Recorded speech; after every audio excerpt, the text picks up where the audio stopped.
কোথাও কোনো নিপীড়ন হয়ে থাকে হিন্দু অথবা অন্য কোনো জনগোষ্ঠীর বিরুদ্ধে, আমরা বলি না যে নিপীড়ন হয় না, এটা অল আউট বলাটা এটা অসত্য। কিন্তু যদি হয়ে থাকে সেটার বিপরীতে সরকারের ব্যবস্থাকেও আপনারা প্রচার করবেন। বিশেষ করে সুনামগঞ্জে হওয়ার পরে আমরা ব্যবস্থা নিয়েছি এবং ওই ব্যবস্থাটা পত্রিকাতে আপনারা মিডিয়াতে বলবেন, যাতে আমাদের যারা সংখ্যালঘু ভাই বোন আছে তারা যেন ট্রাস্ট পান। এই দেশটা তাদের, এই দেশটা সকল নাগরিকের। এবং স্যার শেষমেশ একটা কথা বলেছেন, এই কথা বলে শেষ করি।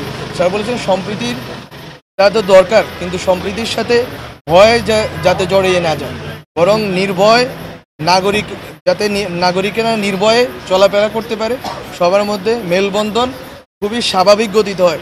আমরা এখন ঠেকায় পড়ছি, এই জন্য হিন্দুদেরকে ডাকতেছি, বৌদ্ধদের ডাকতেছি, এইটা যেন না হয়। এটা হচ্ছে স্যারের দৃষ্টিভঙ্গি, এই সরকারের দৃষ্টিভঙ্গি।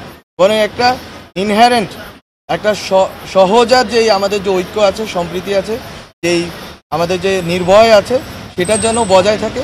এবং বাংলাদেশ জুলাই গণ অভ্যুত্থান পরবর্তী যেই নতুন পথে রওনা দিয়েছে, এই পথে যাতে আমরা অনেক দূর পর্যন্ত যেতে পারি এবং বাংলাদেশের সকল ধরনের, সকল মতের, সকল পথের এবং ধর্মের জনগোষ্ঠীকে নিয়ে যাতে আমরা একটা শক্তিশালী রাজনৈতিক জনগোষ্ঠী হিসেবে দাঁড়িয়ে বাংলাদেশকে বিশ্বমঞ্চে দাঁড় করাইতে পারি এবং এই জুলাই গণ অভ্যুত্থানের স্পিরিটকে বাস্তবায়ন করে যেতে পারি।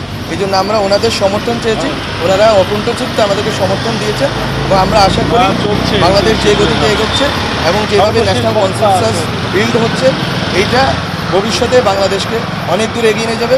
এবং আপনারা মিডিয়া যারা কর্মী আছেন সবার সমর্থনে আপনাদের ফ্যাক্ট চেকিং থেকে শুরু করে তথ্য যেটা সত্য সেটাই বলেন। আমাদের গভর্নমেন্ট থেকে কোনো কিছু বলার দরকার নেই, আমরা কোনো প্রেস নোট দিচ্ছি না, বরং আপনারা তৃণমূলের যেখানেই ঘটনা ঘটে সত্যতা তুলে নিয়ে আসেন, আমরা তৎক্ষণাৎ ব্যবস্থা নিব, আইনি ব্যবস্থা নিব।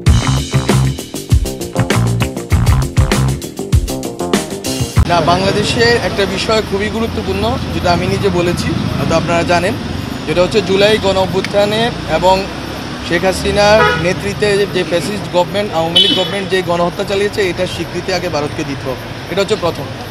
এটা স্বীকৃতি দেওয়ার পর এখানে যত ধরনের নিপীড়নের ঘটনা ঘটেছে, আমরা আমাদের জায়গা থেকে, গভর্নমেন্টের জায়গা থেকে উদ্যোগ নিয়েছি।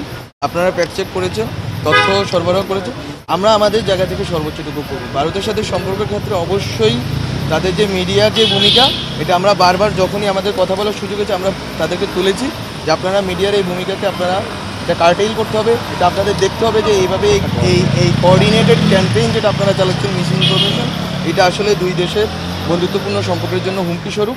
আমরা এটা বলেছি, আমরা আশা করি তাদের সম্মতি হবে এবং বাংলাদেশের মিডিয়ার আসলে এখন দায়িত্ব এসে পড়েছে, দায়িত্ব কাঁধে আপনাদের সবার, আমাদের সবার, যে আমরা সত্যটাকে তুলে দেবো, সত্যটাকে জয়ী করতে হবে আমাদেরকে। এটা আমাদের দায়িত্ব, এটা আমাদের গণ অভ্যুত্থান, আমাদেরকে রক্ষা করতে হবে।